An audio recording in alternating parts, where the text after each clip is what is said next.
हरे कृष्णा। आज मैं आपको राजा अम्बरीश की कथा सुनाने जा रही हूँ।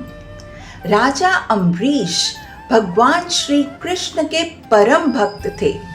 उन्होंने अपने मन को श्री हरि के चरणों में, अपनी वाणी को श्री हरि के गुणगान में, अपने हाथों को श्री हरि के मंदिर की साफ सफाई में, अपने कानों को श्री हरि के कथाओं के श्रवण में लगा रखा था। वे अपने राज्य के सभी कार्य भगवान को समर्पित करते हुए करते थे, इसलिए उनकी प्रजा बहुत सुखी थी। राजा अम्बरीश की प्रेममय भक्ति देखकर भगवान श्री कृष्ण उनसे बहुत प्रसन्न थे। इसीलिए उन्होंने अपना सुदर्शन चक्र राजा की सुरक्षा के लिए नियुक्त कर रखा था। एक बार राजा अम्बरीश ने एकादशी का व्रत रखा और व्रत के अंत में उन्होंने ब्राह्मणों को स्वादिष्ट भोजन कराया और ब्राह्मणों से अपना व्रत पूर्ण करने की अनुमति मांगी।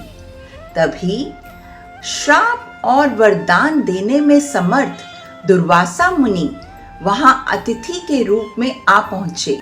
राजा अम्बरीश ने दुर्वासा मुनि का आदर सत्कार किया और उनको भोजन के लिए आमंत्रित किया, परंतु दुर्वासा मुनि पहले यमुना नदी के पवित्र जल में स्नान करने चले गए।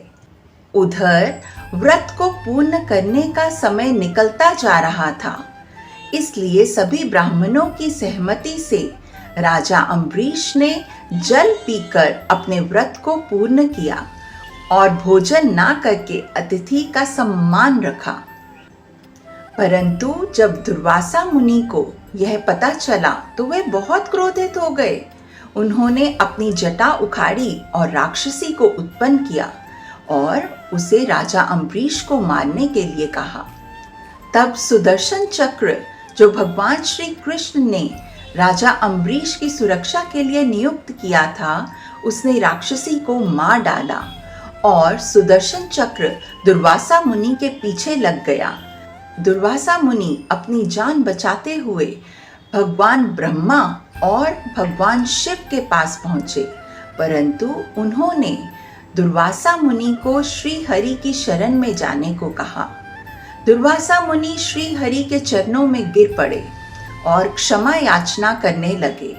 तब भगवान बोले, मैं सर्वथा अपने भक्तों के अधीन हूँ और उनकी रक्षा के लिए अग्रसर हूँ। ब्राह्मण के लिए तपस्या और विद्या परम कल्याण के साधन हैं, परंतु यदि ब्राह्मण उद्दंड या अन्यायी हो जाए तो वह भी उल्टा फल देने लगते हैं। मेरे भक्त का अहित करने के कारण आप पर यह विपत्ता आई है, इसलिए आप उन्हीं से क्षमा मांगें। तब दुर्वासा मुनि ने राजा अम्बरीश से क्षमा मांगी। राजा अम्बरीश ने सुदर्शन चक्र की स्तुति की और सुदर्शन चक्र की ज्वाला से जलते हुए दुर्वासा मुनि के प्राणों की रक्षा की।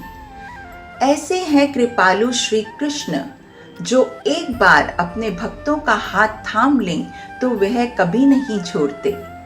हरि बोल। हरे कृष्णा।